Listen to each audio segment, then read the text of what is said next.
सद्गुरु दासगणु महाराज की जय।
आपल्या परमार्थ मार्गामध्ये भगवान शंकराचार्यांच्या मताप्रमाणे अद्वैत ही वस्तुस्थिती आहे आणि म्हणून शंकराचार्य आपल्या एका श्लोकामध्ये सांगतात की श्लोकार्थेन प्रवक्ष्यामि यदुक्तं ग्रंथकोटिभिः ब्रह्मसत्यं जगन्मिथ्या जीवो ब्रह्मैव नापरः. अनेक अक्षरशः लक्षावधी कोट्यवधी ग्रंथातून जे एक सत्य सांगितलंय, ज्या सत्याच्या प्राप्तीसाठी दर्शनासाठी स्पष्टीकरणासाठी सहस्रावधी लोकांनी अनेक वर्ष प्रयत्न करून दिव्य ग्रंथ संपदा निर्माण केली. अगदी उपनिषद काळापासून ते संतांच्या वाङ्मयापर्यंत, गाथा ज्ञानेश्वरी दासबोधापर्यंत किंवा त्याच वळणावर जे कोणी असतील त्यांच्यावर.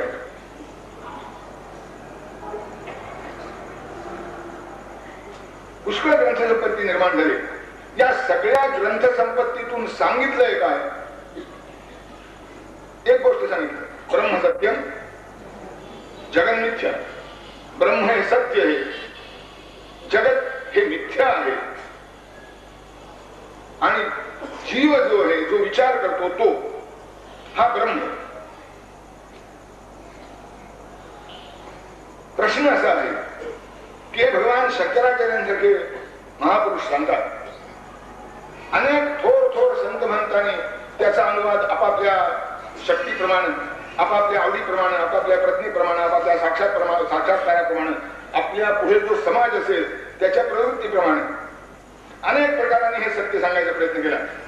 एक गोष्ट लक्षात ठेवली पाहिजे की मिथ्या म्हणणारे लोक त्या मिथ्या शब्दाचा अर्थ समजून घेत नाही. मिथ्या शब्द जे ऐकतात ते मिथ्या शब्दाचा अर्थ समजून घेत नाही.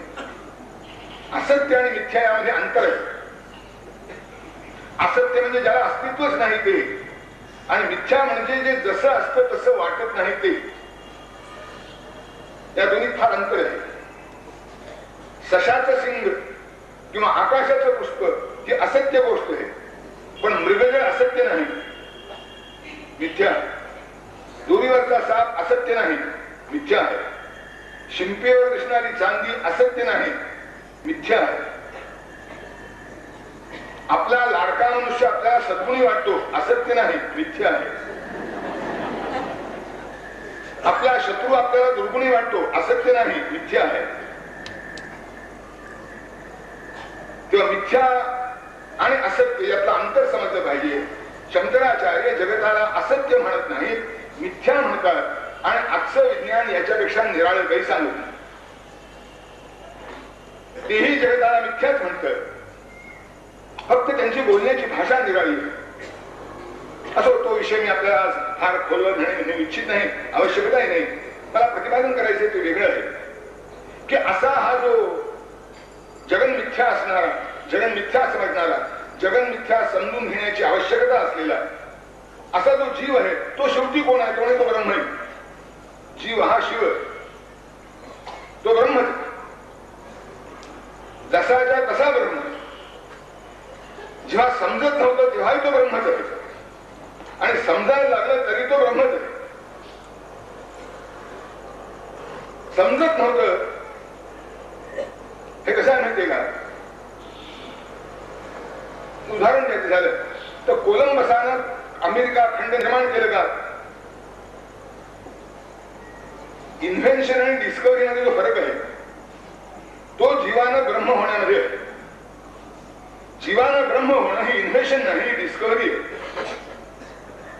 कोलंबसानं जसं अमेरिका खंड निर्माण केलं नाही. अमेरिका खंड कसा आहे, कुठे आहे, काय आहे, त्या जाण्याचा मार्ग कोणता, तिथे काय काय आहे हे फक्त शोधून काढलं. अमेरिका खंड जिथे होतं तिथे तसंच होतं, त्याची निर्मिती केली नाही त्याने. तसं जीव ब्रह्म आहे ही निर्मिती नाही, जीव ब्रह्म आहे ही फक्त डिस्कव्हरी. ते शोधून काढायचं. आता शोधून काढण्याचे फायदे असतात की नाही हे आपल्याला माहिती आहे. आपण निसर्गातले नियम शोधून काढतो, निसर्गातले नियम निर्माण करीत नाही. शोधून काढलेल्या नियमाचा आपल्याला किती फायदा होतो, आणि त्याचंच नाव तो विज्ञान. अगदी खरं सांगायचं म्हणजे त्यातलं जे प्युअर सायन्स आहे ते आपल्यापैकी कोणालाही समजत नाही, त्याची आपल्याला आवश्यकताही वाटत नाही. शास्त्रज्ञ तडफडून त्या प्युअर सायन्सचा शोध करतात आणि मग कारखानदार कोणाला तरी हाताशी धरून तो प्युअर सायन्स अप्लाय करतात, आपल्यापर्यंत येऊन पोहोचतात. आपल्याला वाटतं विज्ञानाने तेवढी मोठी प्रगती केली. हा त्याचा जो उपयोग आपण करून घेतो त्याचा भाग आहे.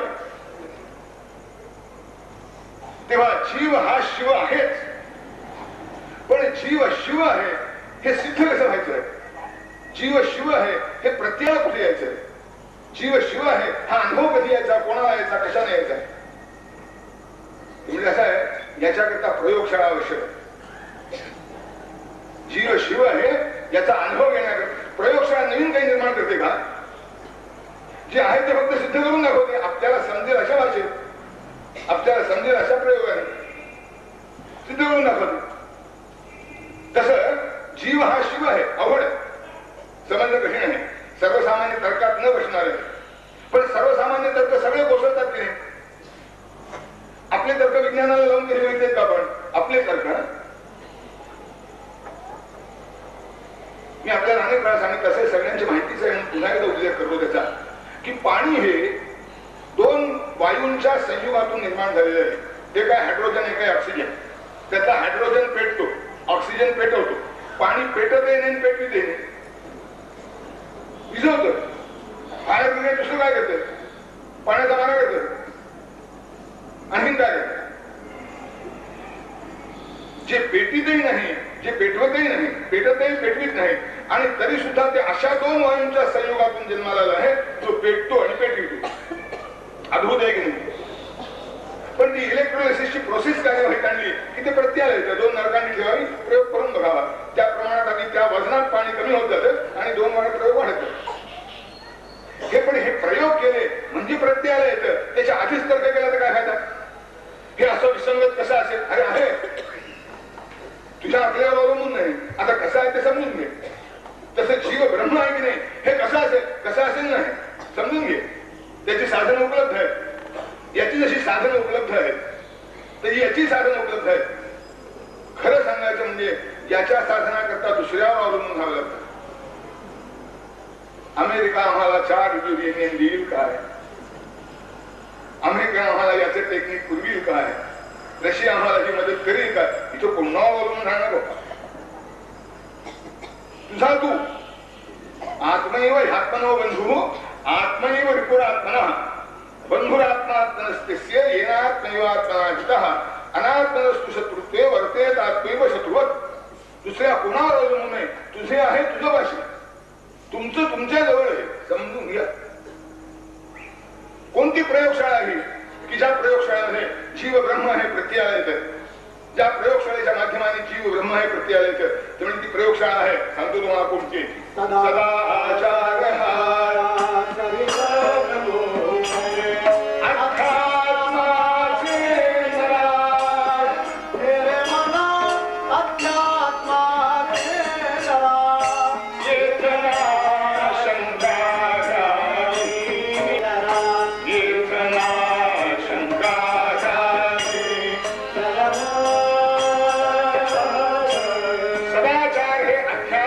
शरीर आहे.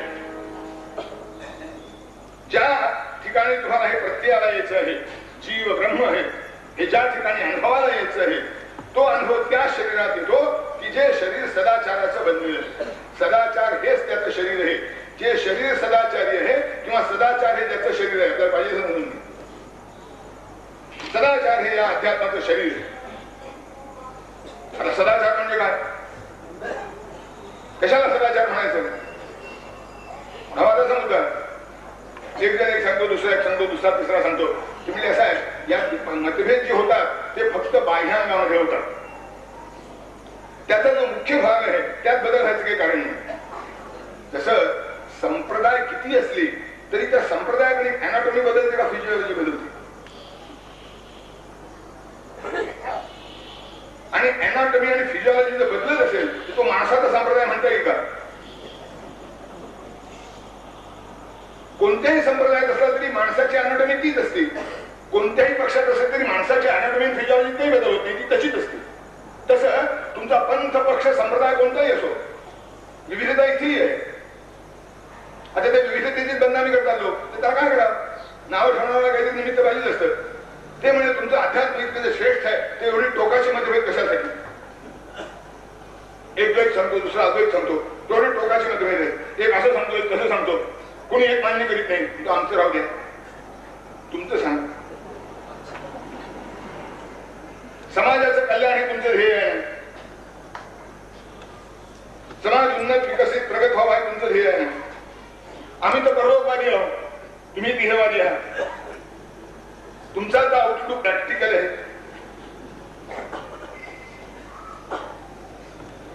आता तुमच्यात पक्ष का?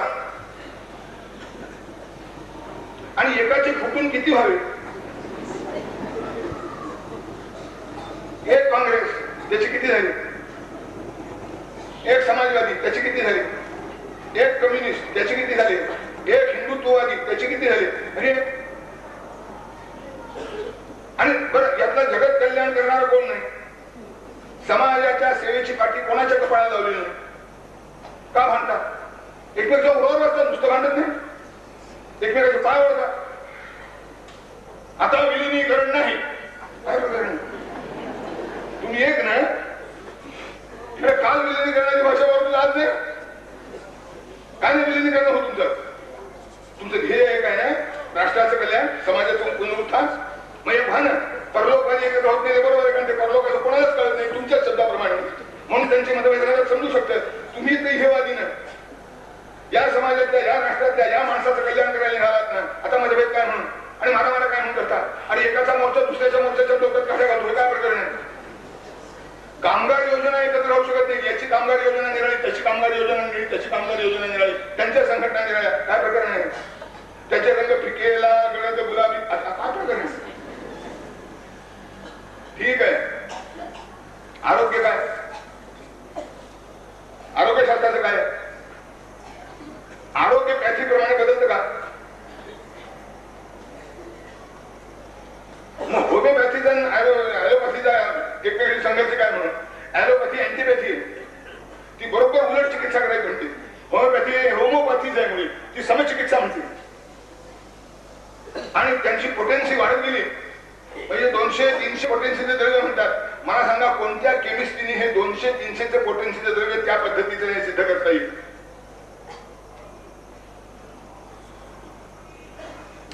ज्याचं ते द्रव्य आहे तुम्ही म्हणता, 1, 2, 3, 10 पोटेन्सी पर्यंत कदाचित सांगता येईल.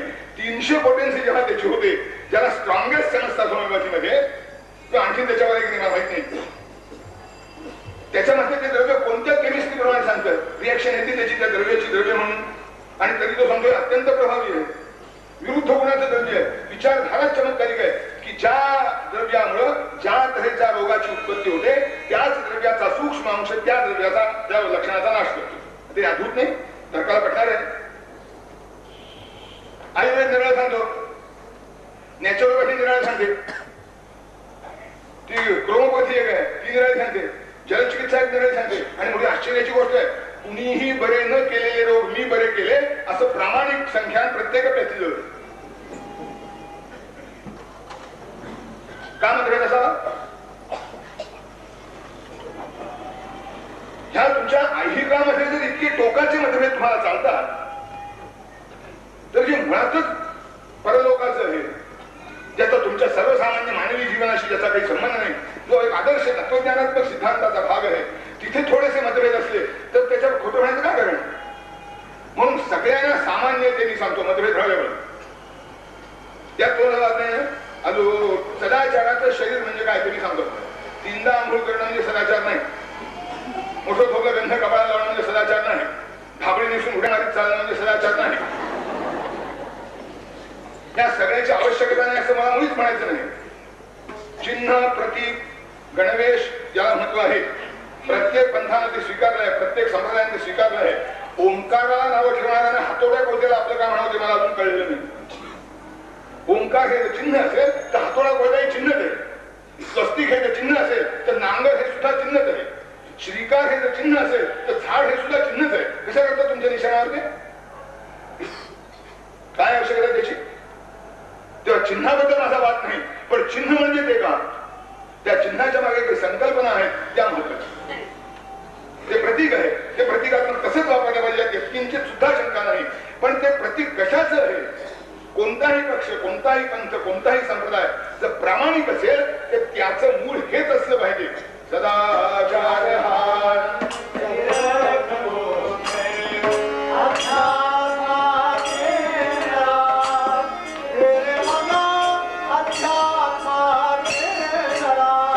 हे अध्यात्माचं शरीर आहे.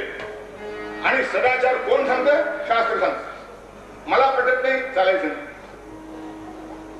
औषध घ्यायला वैद्याकडे गेलं म्हणजे तो सांगतो त्याच्यावर विश्वास ठेवला, तो सांगतो त्याप्रमाणे ऐकलं आणि ते ऐकताना सुद्धा समजून घेऊन ऐकलं पाहिजे.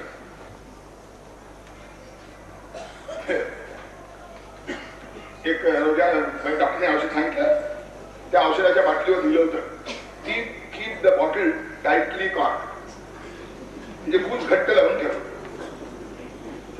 त्याने रोग्याला बाटली दिली, औषध घ्या म्हणून. ते घरी आले, त्याची बाटली बाटलीचं बूथ घट्ट लावून ठेवा, त्या बाटली उघडलीच मी आपल्याला एवढ्या घट्ट सांगतो, शास्त्राचे आदेश समजून घेतले पाहिजे की नाही. एका बाटलीवर लिहिलं होतं, शेक बिफोर यू टेक, म्हणजे घेण्यापूर्वी हलवा. किंवा आता ते शेक शब्द असा आहे की तो दोन्हीकडे लागतो. याने बाटली पुढे ठेवली आणि हा स्वतः झालेला, बाटली हलवून घेतली पाहिजे.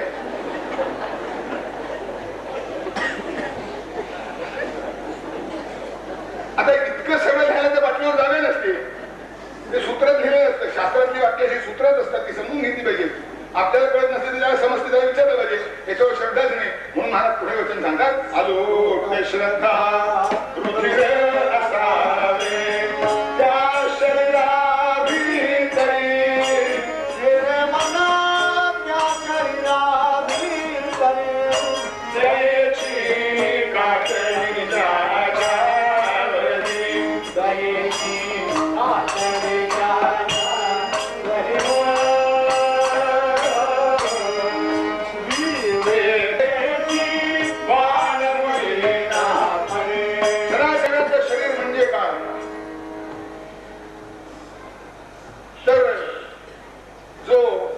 सज्जनपणानं राहतो, अर्थतः शुची, कामतः शुची, सैव शुची.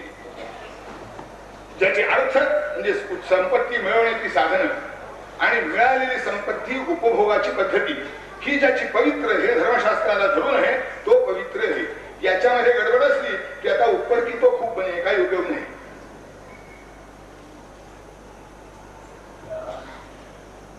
दारूच्या बाटलीला धाबळी गुंडाळून जसा उपयोग नसतो,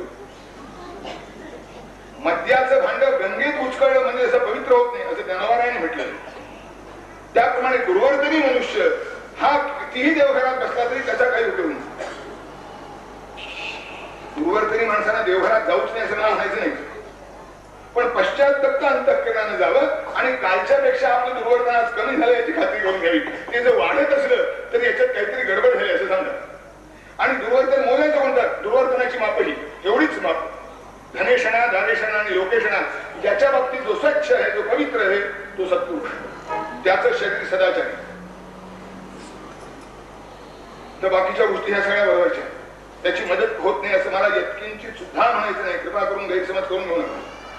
सगळ्या बाह्य साधनाची आवश्यकता आहे, पण सगळ्या बाह्य साधनाची आवश्यकता आहे मूळ सांभाळल्यानंतर. निदान मूळ हाती लागावं म्हणून या दोन्ही भावांचा जर अभाव असला तर काही उपयोग नाही त्याचा. आणि हा भावांचा अभाव कशामुळे होतो? या गोष्टीमुळे होतो की अंतःकरणामध्ये श्रद्धा नसते. श्रद्धा शेवटपर्यंत पोहोचवते, अश्रद्धा शेवटपर्यंत पोहोचवत नाही. गीतेमध्ये हा चांगला श्लोक आहे. श्लोक असा आहे, नास्ति बुद्धिरयुक्तस्य न चायुक्तस्य भावना न चाभावयत शांती अशांतस्य कुतः सुखम. युक्तता ज्याच्या जवळ आहे, म्हणजे योग्यता ज्याच्या जवळ आहे, जो योग्य प्रमाणात तस्मात् शास्त्रम प्रमाणंते कार्याकार्य व्यवस्थित हे लक्षात ठेवून जो वागतो त्याला बुद्धी प्राप्त होते. आणि पुन्हा सुरुवात करताना भगवान म्हणतात, नास्ति बुद्धिरयुक्तस्य, पुन्हा मागे येऊन जातात, न चायुक्तस्य भावना न चाभावयत शांती अशांतस्य कुतः सुखम. की युक्ततेतून बुद्धी एक भाग संपला, एक शाखा झाली. पुन्हा युक्ततेतून भावना, भावनेतून शांती, शांतीन सुख. विनोबाजी त्यांनी गीतेवर फार महागीतेचा अभ्यास त्यांचा, गीतेवर फार प्रेम आहे त्यांचे. विनोबा एक आपल्या अलीकडच्या काळात मध्ये बांधलेले अत्यंत प्रज्ञावान पुरुष आहे. ऋषितुल्य यांचं जीवन आहे आणि विलक्षण धार यांच्या पत्नीला आहे असे पुरुष आहेत. त्यांनी गीतेवर फार चांगल्या बारीक बारीक टिप्पा फार चांगल्या दिल्या. त्यांनी एक मोठी पुष्कळ गमती आहे त्यांच्या. त्यात कर्मावर तुझा अधिकार आहे, फलावर नाही. त्यात फलावर नाही म्हणताना मा फलेषु कदाचन, त्या मा शब्दावर त्यांनी थोडी बारीक टीप दिली आहे आणि अतिशय मार्मिक आहे ती. ते म्हणतात मा म्हणजे नाही, नाही मा म्हणजे नको. तू कर्म करतोस तर फलावरचा तुझा अधिकार आम्ही नाकारीत नाही, पण तू शहाणपणाने मोठेपणाने फलावरचा आपला अधिकार सोड. मा शब्दाचा अर्थ हा की कर्मफल तू कर्म करतोस तर फलावर तुझा अधिकार नैसर्गिक आहे, पण तुझं मोठेपण फलावरचा अधिकार प्राप्त करून घेण्यात नाही, फलावरचा अधिकार बजावण्यात नाही, फलावरचा अधिकार शोधण्यात आहे. म्हणून गीता मा फलेषु कदाचन म्हणते, न फलेषु कदाचन म्हणते. म्हणजे वाटाळ. तसंच त्यांनी याच्यावर एक टीप दिली, ते म्हणजे हा श्लोकामध्ये जरा घोटाळा आहे. जर हा पाठ असा असता तर बरं झालं असतं. कसा असता तर नास्ति बुद्धिर्युक्तस्य न चा बुद्धस्य भावना न चा भावयत शांती अशांतस्य कुतः सुखम. म्हणजे बुद्धी जे एक दुसरा बायपास सारखी बाजूला तुटली तसं झालं नसतं म्हणाले. युक्तता, बुद्धी, भावना, शांती, सुख असा सरळ क्रम लावला. माझा मत हे की भगवंतांनी हे जे दिलं आहे हे फार बरोबर दिलं, योग्य असंच असेल.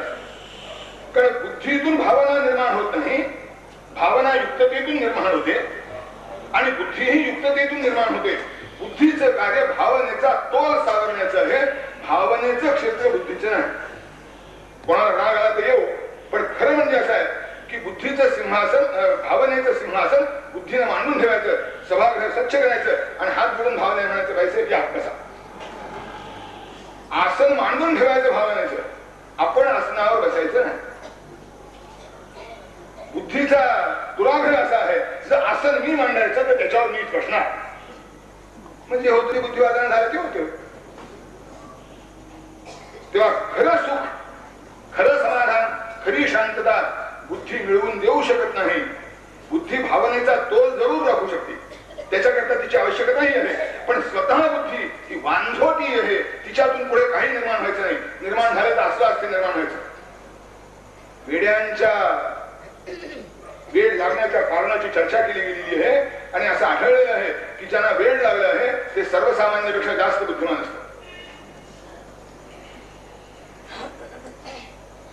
वेडी माणसं लवकर बुद्धिमान, म्हणजे बुद्धिमान माणसं लवकर वेडी होतात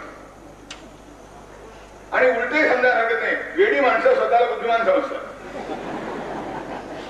बुद्धिमान माणसं लवकर वेडी होतात, वेडी माणसं स्वतःला बुद्धिमान समजतात. जर अंतःकरणात श्रद्धा असली तर त्याची बुद्धी त्याला वेडाकडे नेत नाही, शांती आणि सुखाकडे नेते.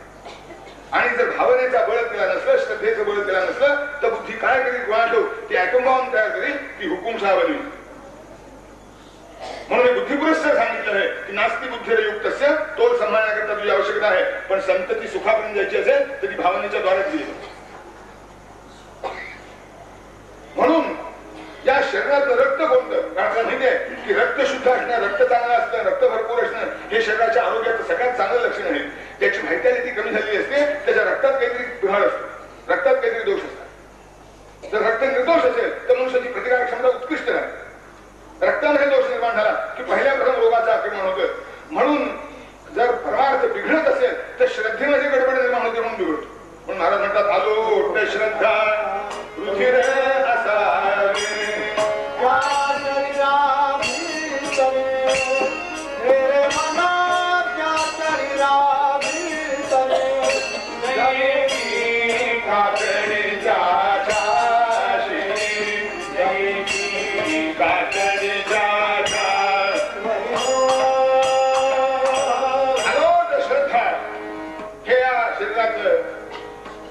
रक्त आहे. हे किती चांगले आहे. हिमोग्लोबिन किती पर्सेंट, आरबीसी काउंट काय, डब्ल्यूबीसी काउंट कंट्रोल मध्ये आहे की नाही, त्याच्यावर अवलंबून आहे. तसं श्रद्धेमध्ये सात्विकता आहे की नाही, श्रद्धेमध्ये निष्ठा आहे की नाही, श्रद्धा टिकून राहते की नाही, का सकाळी बसते संध्याकाळी उठते, काय होत,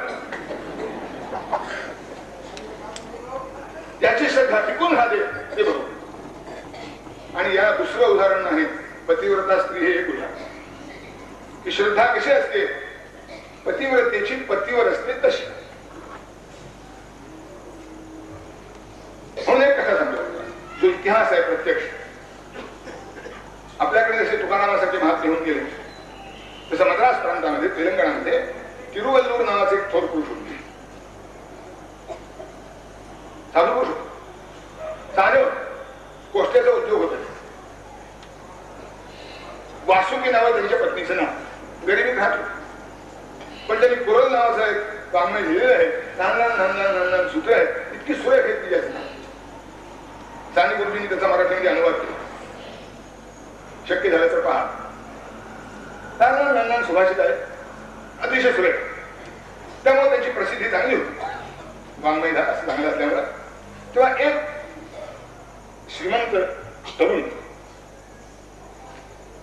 त्याला भेटायला आणि त्याचा प्रश्न अगदी व्यावहारिक होता की संसार सुखाचा कशाने,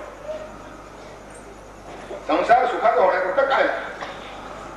मी हा संपूर्ण इतिहास सांगतोय, त्याचे पुरावे मी आपल्याला देऊ शकतो की तिथे पहा, तो ग्रंथ मी लिहिलेला नाही. इतिहास आता पटतं की नाही पटतं हा त्याचा प्रश्न आहे. पुन्हा ते आलोट श्रद्धेचाच भाग आहे. त्या तिरुवल्लूरकडे तो श्रीमंत तरुण आला आणि म्हणला, महाराज आपल्याला काही प्रश्न विचारायचे नाही. म्हणा एकच महत्वाचा प्रश्न आहे की संसार सुखाने कशाने. तिरुवल्लूरने थांब, हा 2 दिवस म्हणून चर्चा याच्यावर करू. त्याला 2-3 दिवस घेऊन गेले. मध्येच एक दिवस यांनी काय केलं, गोष्टी होते, माग मिळत असे, मागावर कापड मिळत असे, अंगणामध्ये बसले होते. दुपारची 10-11 वाजेची वेळ होती. आकाश निरभ्र होत, ऊन टिप्पूर पडले होते आणि हे मागावर बसले होते. तो माग चालवता चालवता धागा तुटला. धागा तुटल्यावर त्यांनी बायकोला हात लागली. अगं म्हणजे वासुकी, दिवा घेऊन ये, मला हा धागा जोडायचा. ती पटकन उठली, काय कामात होती ती. तिनं दिवा लावला, त्याच्या वाती चांगल्या मोठ्या केल्या. ये म्हणे, तिने जवळ आली, जर म्हणले ती दिवा झाला. त्याने त्या दिव्याच्या प्रकाशामध्ये तो धागा जोडला. माग पुढे ती परत गेली. अर्धा पाऊण तासांचं ते काय त्या दिवसाचं काम होतं ते संपलं. त्याने पुन्हा प्रश्न विचारला, महाराज 3 दिवस झाले मी आपल्याजवळ एकच प्रश्न विचारला की संसार सुखाने कशाने होतो ते मला सांगा. आता काय दाखवलं म्हणे. माझ्या लक्षात आलं नाही म्हणलं. त्याची ट्यूब होती, काही पेटायला वेळ लागतो म्हणजे, त्याची लवकर पेटलीच नाही. अरे म्हणले अशी बायको असली म्हणजे संसार सुखाचा होता. सर्वसामान्य स्त्रीच्या मनात काय आलं, डोळे फुटले काय, बोलली असते की नाही हा प्रश्न नाही राहणार. ते नवऱ्याच्या खमंगपणावर अवलंबून.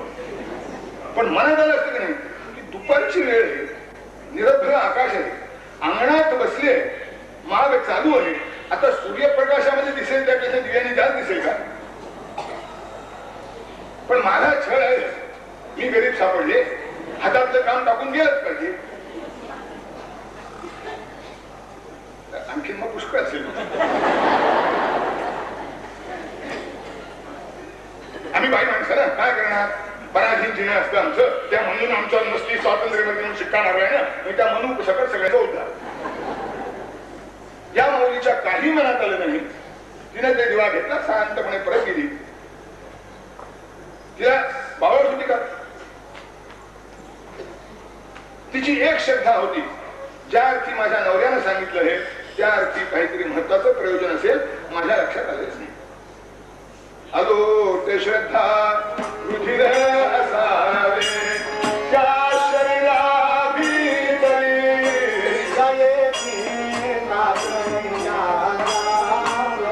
हे पहिलं पाऊल असतं, मग बाकीचं नंतर. मी आता गमतीने सांगत नाही, एका सामाजिक कार्यकर्त्याचा अनुभव सांगतो. ते एका सामाजिक कार्यकर्त्याने सांगितलं. एकदा म्हणजे रेल्वेच्या डब्यातून एक लग्नाचं वऱ्हाड चाललं होतं. 50 नवरा बायको होते, त्यात कुटुंब होत, जोडपी होती. आणि एक कार्यकर्ता चांगला, एका चांगल्या पक्षाचा, तो त्या डब्यात होता. त्याच्यानंतर त्याचा दुसरा मित्र त्याला आणखीन एक 5-7 स्टेशन गेल्यानंतर भेट. ते आमच्या गमतीने बोलत होते, त्यांच्याकडे त्यामुळे काय रे, त्याला प्रश्न विचार. नवीन आलेल्या लग्नाचं वऱ्हाड दिसतंय, ज्यात नवरा बायकोचे जोडे असतील, त्यातली कोणता नवरा कोणती बायकोची जोडी ठरवता येईल का. तुम्हाला मी ठरवली आहे. मला म्हणायचं नाही, नक्की ठरले मला की हा नवरा ही बायको, हा नवरा ही बायको.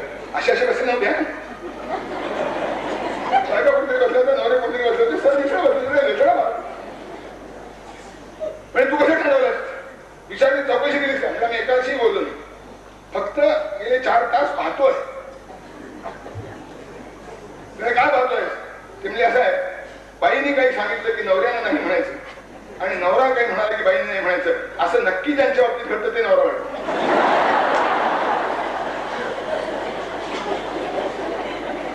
अलोक श्रद्धा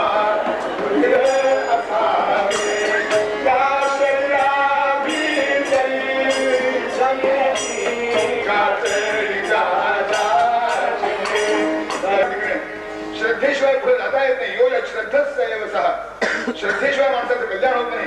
शास्त्र पाहून करायचं ठरवलं तर मोठी अडचण आहे. शेवटी श्रद्धेच्याच मार्गाने जावं लागतं.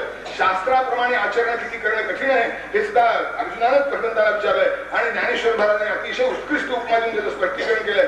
ते म्हणतात श्राद्धा शास्त्राला पाहून वागायचं म्हणजे काय होतं माहितीये, सापाच्या डोक्यावरचा मणी आणायचा, वाघाच्या नाकातला केस आणायचा, तो त्यात पोवायचा आणि मग दागिना म्हणून गायत घालायचा. असं जमलं तर शास्त्राप्रमाणे वागता येतं.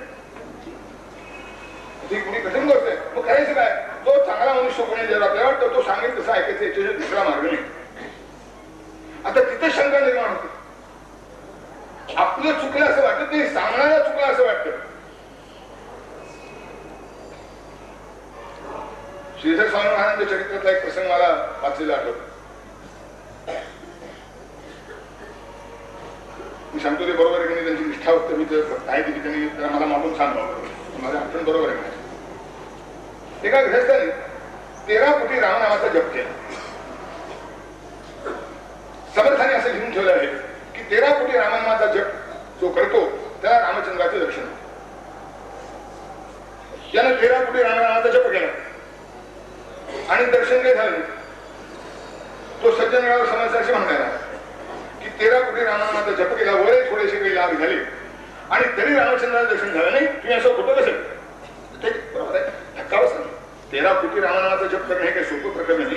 त्यानं आयुष्यातले कित्येक तास स्वतःची त्याच्याकरता घातली असती, अनेक ऑफर्स त्याच्याकरता नाकारले असतील.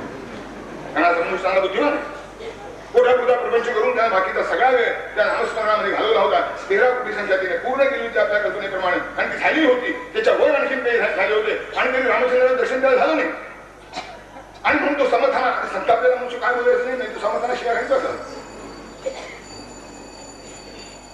स्वामी महाराज सज्जन गडावर होते, त्याने ऐकलं म्हणाले ते त्याच्या जवळ गेले. तुम्ही इतकं रागावून का बोलता, का बोलता म्हणजे काय? समर्थाने सांगितले 13 कोटी रामनामाचा जप झाला म्हणजे रामचंद्राचं दर्शन होतं, मला भूतात सुद्धा झालं नाही. 13 कोटी रामनामाचा जप पुरा केला, इमानदारीने केला.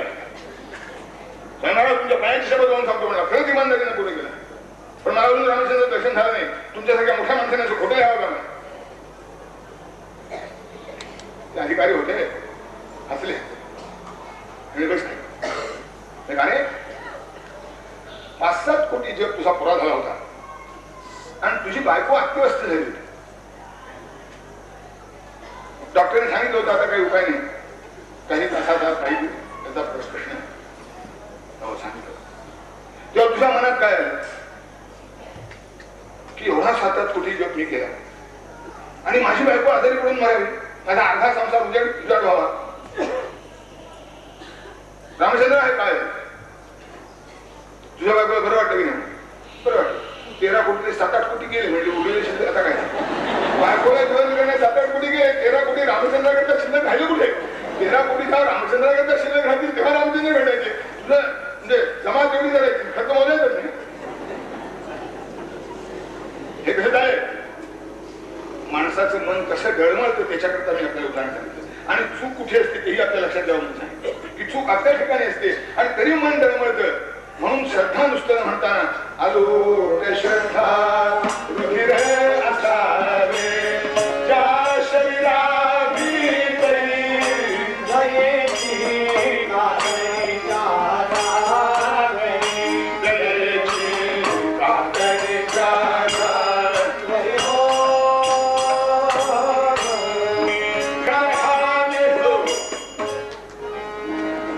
तेव्हा अलोट श्रद्धा आहे, रक्त आहे. अलोट श्रद्धा, नुसती श्रद्धा नाही, अलोट श्रद्धा जी डळमळत नाही, ती घट्ट राहते, जी स्थिर राहते. कशी आपत्ती मध्ये डळमळते ती श्रद्धाच नाही. कदाचित भगवान श्रद्धावंतावर त्याची श्रद्धा खरंच कसोटीची आहे की नाही हे लक्षात यावं म्हणूनच आपत्ती आणि दिसणार नाही. भगवान त्याच्या निष्ठुरतेला आपत्ती आणत नाही, याची परीक्षा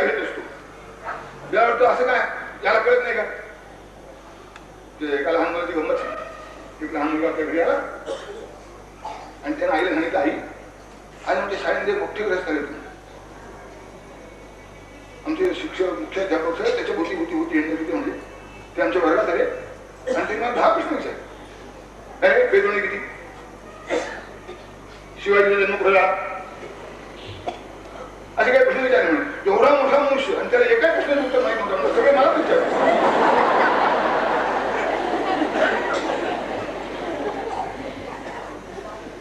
वेड्या त्याला येत नव्हतंच नाही, तुला किती येतं की त्याला पाहिजे, त्याला सगळं येत होतं पण तुला किती येतं आता हे येतं पाहायला गेलं वाटतं आमचे. म्हणजे काय अलो दशरथा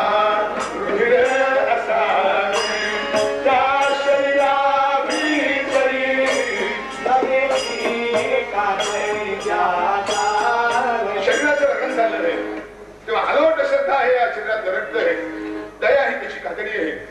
दुसऱ्याचं दुःख पाहून ज्याला कीव येते, ज्याला कणव येते ती दया आहे. पर दुःखेना अपि दुःखिता अशक्य गोष्ट असते. अशी दया ज्याच्या जवळ आहे.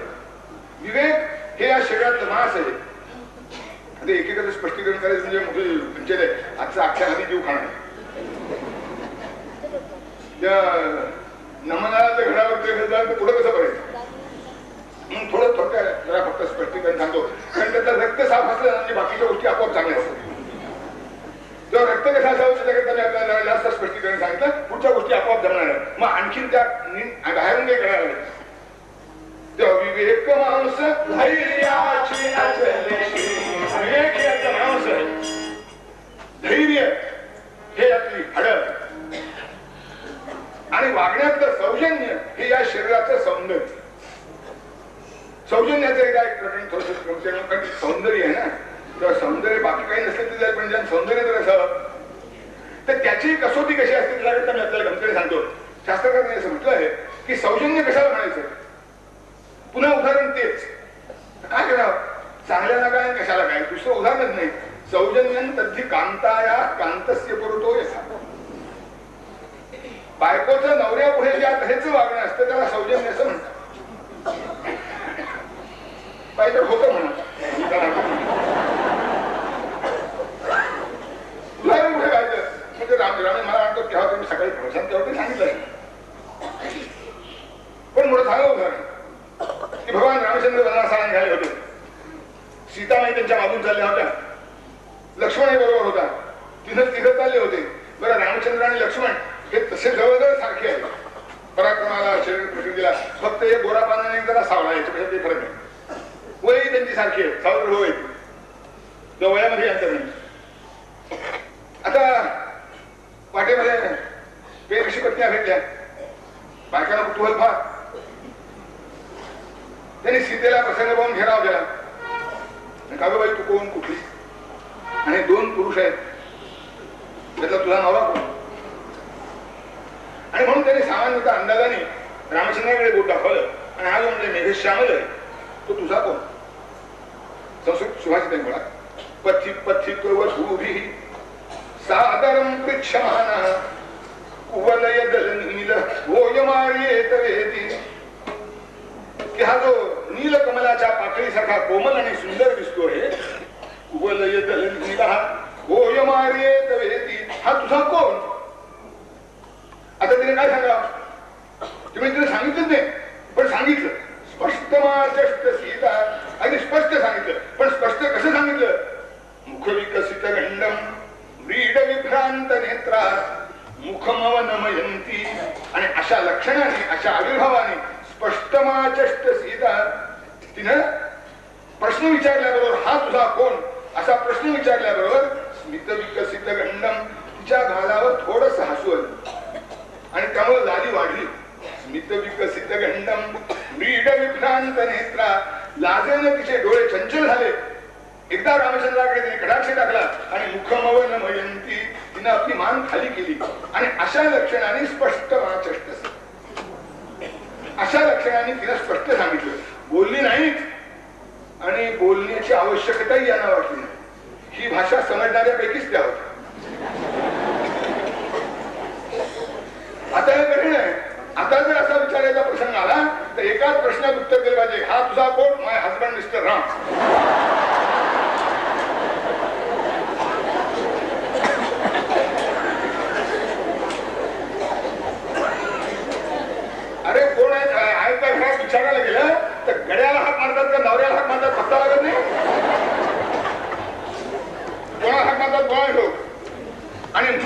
सौजन्य कशाला म्हणावं? सौजन्यं तत्ति कांताय कांतस्य पुरतो यथा.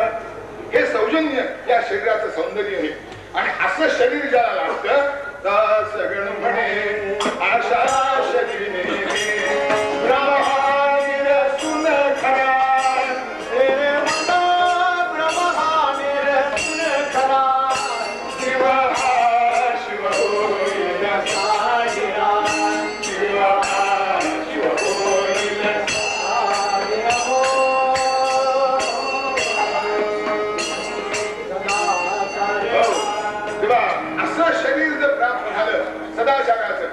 श्रद्धा ज्याच्यामध्ये रक्ताच्या ठिकाणी आहे, धैर्य ज्या ठिकाणी हाडाच्या ठिकाणी आहे, विवेक ज्या ठिकाणी मांसाच्या ठिकाणी आहे, दया ज्या ठिकाणी कातडीच्या ठिकाणी आहे आणि सौजन्य ज्या ठिकाणी सौंदर्याच्या ठिकाणी आहे, असं शरीर जर मिळालं तर अशा शरीरामध्ये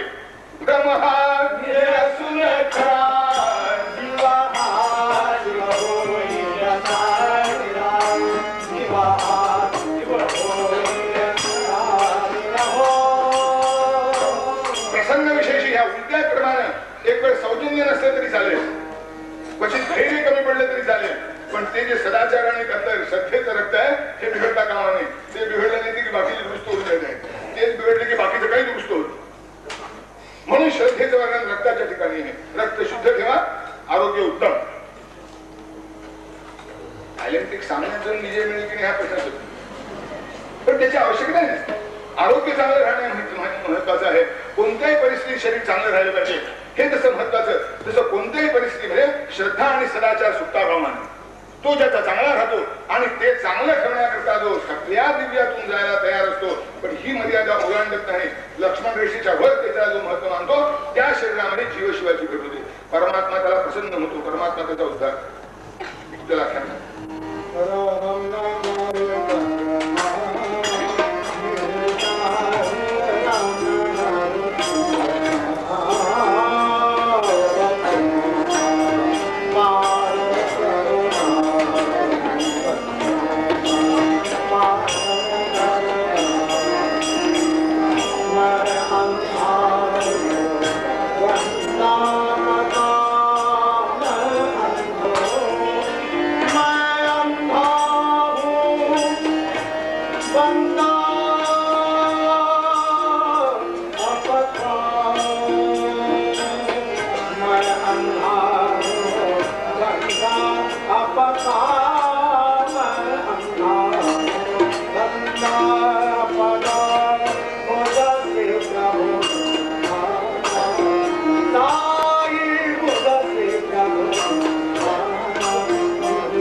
जगन्नाथ पंडिताचं आख्यान माझ्या ऐकून कीर्तन कार्यक्रमामध्ये मी किती वेळा सांगितलं असेल कोणाला. अगदी 2-3 कीर्तन करण्याचा प्रसंग असला तरी त्यात एक जगन्नाथ पंडित असायचा असे सामान्यतः आहे. या आख्यानाला मागणी एकूण फार. कशामुळे म्हणजे मला निश्चित समजलं नाही, पण आहे खरं. तर आपल्यापैकी कदाचित माझ्या कीर्तनाला याच्यापूर्वी अनेक वेळा आली असतील त्यांनी केव्हा ना केव्हा तरी जगन्नाथ पंडित नक्की ऐकलेलं आहे.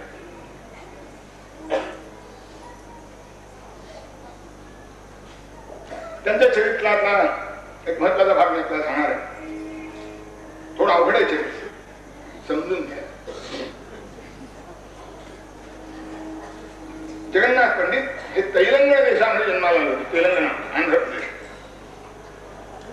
तिथे मुगडा नावाच्या गावी बेगिनाड नावाच्या वंशामध्ये पेरुभट्ट किंवा पेरभट्ट या सत्शुद्ध सात्विक वैदिक अग्निहोत्री ब्राह्मणाच्या पोटी जगन्नाथाचा जन्म झाला. परमेश्वराने जगन्नाथांना देताना सगळी सद्गुण संपदा हात भरभरून दिली होती. जगन्नाथ कसे होते? शहाणा चतुर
चतुर होते. त्या दोघांमध्ये थोडं भांडण. विद्वान मनुष्य चतुर असतो तसं नाही, आणि चतुर माणसाला विद्वान समजायचं मुळीच कारण नाही. विद्वत्ता ही वेगळी गोष्ट आहे, चातुर्य ही वेगळी गोष्ट. जगन्नाथ पंडित विद्वानही होते, बुद्धिमानही होते आणि चतुरही होते. आणखीन एक होतं, अतिशय सुंदर देखणे, मदनाने लागावं असं देखणे पण त्यांना प्राप्त झालेलं होतं. रंग काळा सावळाच होता, पण खरं सांगू का, ती एक गोरी 56 खोडी चोरी असं होतं. त्या गोऱ्या रंगामध्ये अनेक दोष लपतात. सावळा रंग असा आहे की दोषांना लपवीत नाही, पण जो गुण असले तर ते उठून दिसतात. सौंदर्याच्या दृष्टीने सांगतो. जगन्नाथ पंडित शहाणे होते, चतुर होते, देखणे सुंदर. आता सामान्यतः सौंदर्याचं बुद्धिमत्तेचं काही सख्य नसतं असं म्हणतात. त्या हिंदीमध्ये म्हण म्हणजे हुस्न नाजुक मिजाज है बेहद. हुस्न नाजुक मिजाज है बेहद, अकल का बोझ उठा नहीं सकते.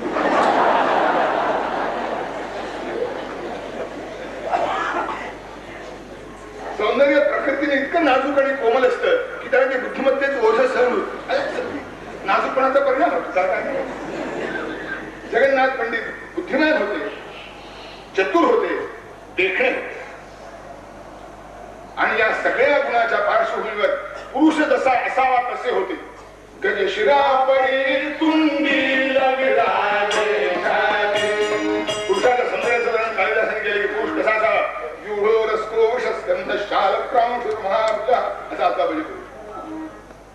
की भरलेली पाहिजे छाती, उंचा पुरा पाहिजे, लांब खात पाहिजे, दाराला अरगळ जशी घालतात तसे जसे दंड दिसले पाहिजे, पाट्यासारखी छाती पाहिजे. त्या कॉलेज स्टुडंटला बघायची सोय नाही. आणि म्हणून ही सगळी अलीकडची पोरं अंगातला कपडा काढायला लागतात. की वर सदरा असला तर जरा तरी बरे दिसतात, हँगरला कोट अडकावला. त्याचं कारण आहे पूर्वीची स्कॉलरशिप काय, विद्या काय, शिक्षण काय हे त्रिचाकल्प नमस्काराबरोबर वाढत असेल. आता स्कॉलरशिप मिळवण्याकरता, क्लास मिळवण्याकरता समोर सिनेमा नटी, या बाजूला ट्रान्झिस्टर आणि इथं आता सिगरेट आणि त्याच्यावर चालायचं आपल्या क्रांतीच्या गणित. आता त्या शरीर प्रकृतीने काय करावं, त्याचं खो खो होईल तो होईल काय. तिथे त्या त्रिचाकल्प नमस्काराच्या बरोबर विद्वत्ता वाढत होती आणि त्यामुळे त्याच्या शिरापरी एकच दोष होता, असलाच तर दारिद्र्य भयंकर हात भाकरी नापुरी दोन प्रहराते दोन प्रहराते शारदा भक्त असल्यास लक्ष्मी रुसते. शारदेचा भक्त असला की लक्ष्मी रुसावी हा सामान्य नियम आहे. काय बोला भानगड आहे किंवा ब्रह्मदेवाचे असं कौतुक आहे की तो सगळे गुण एकत्र ठेवीत नाही. विधेय विचित्र आहे आणि विचेष्टित आहे. एका निर्णय संदर्भामध्ये एका संस्कृत सुभाषितकारांमध्ये म्हटलंय, समतेने म्हटलंय तुम्ही यश सुंदर तद्वनिता कुरूपा या सुंदरी सापती रूपहीना उभौचतौ यत्र दरिद्रताच विधेय विचित्र आहे आणि विचेष्टित आहे. बायको चांगला असला तर नवरा चांगला नसतो, बायको चांगली असते. नवरा चांगला असला तर बायको चांगली नसते आणि दोघे चांगले असले तर दरिद्री असतात. आता काय करा. जगन्नाथ पंडिताच्या घरी सगळं ऐश्वर्य होतं त्यांच्या स्वतःजवळ. बुद्धिमान होते, चतुर होते, देखणे होते. अतिशय एखाद्या पैलवानाचं शरीर असावं, पोट न सुटलेले असं उत्कृष्ट शरीर होतं. बॉडी ब्युटिफुल मध्ये पहिला क्रमांक मिळाला असं करायचं. तेलंगणा श्री नाही, भारतश्री सुद्धा. पण हे नमस्कारातून झालं ना, ते गुलवर्कर वगैरे काही नाही, कारण नव्हतंच ते. बाकी सगळे दिखाऊ आहे. जगन्नाथ पंडित असे वडील चांगले होते पण दारिद्र्य होते. वडील अतिशय निरीच्छ होते, फार सात्विक. अग्निहोत्रापुढे काय जे येईल 100% अयाचित वृत्तीने राहत होते. अग्निहोत्रापुढे जे येईल तेवढं स्वीकारावं, पत्नीचे स्वाधीन करावं. तिने कोंड्याचा मांडा करून ना त्यांनी आपल्या आयुष्यात कधी तक्रार केली. जगन्नाथ पंडित हे अलौकिक संपदा घेऊन सगळे आले होते. ते म्हणजे आम्हाला जर रोज 2 प्रहरची भ्रांत असेल तर विश्रांती मिळायची कशी. आणि विद्या लोकांना सांगायची, विद्येचं काही चीज करायचंय, त्याला वाव व्हायचा कसा. काही सोय पाहिजे की नाही पोटाची. पोट जास्त अपेक्षा नाही, पोटापुरते देही मागणे लई नाही गा लई नाही. पण त्याची जर वाढ व्हायचा प्रसंग आला तर शरीर चालायचं कसं. ते काही म्हणाले जिथं पिकतं तिथं विकत नाही. मी या तेलंगण देशातला आहे, इथं मला कोणी विचारणार नाही म्हणाले, आपण बाहेर पडेल. आता शेजारी कर नाटक. आता तिथला राजा म्हणजे महाकल्प होता आणि त्याची जी प्रभावळ होती तिला आपल्यापेक्षा कोणी श्रेष्ठ सहन होत नव्हता. पण त्यांना वाटलं तर खरंच कोणी श्रेष्ठ असेल तर आमची किंमत काय राहील. खरं म्हणजे आपण दुसऱ्यापेक्षा मोठं होणं महत्वाचं, दुसऱ्याचे पाय कापून त्याला छोटं करणं हे काय महत्वाचं आहे. पण सामान्यतः वृत्ती माणसाची अशी असते की आम्हाला मोठं होत नाही मग तुमचे पाय कापून टाकतो, तुम्ही भुटके व्हा. ही सगळी मंडळी कशी होती.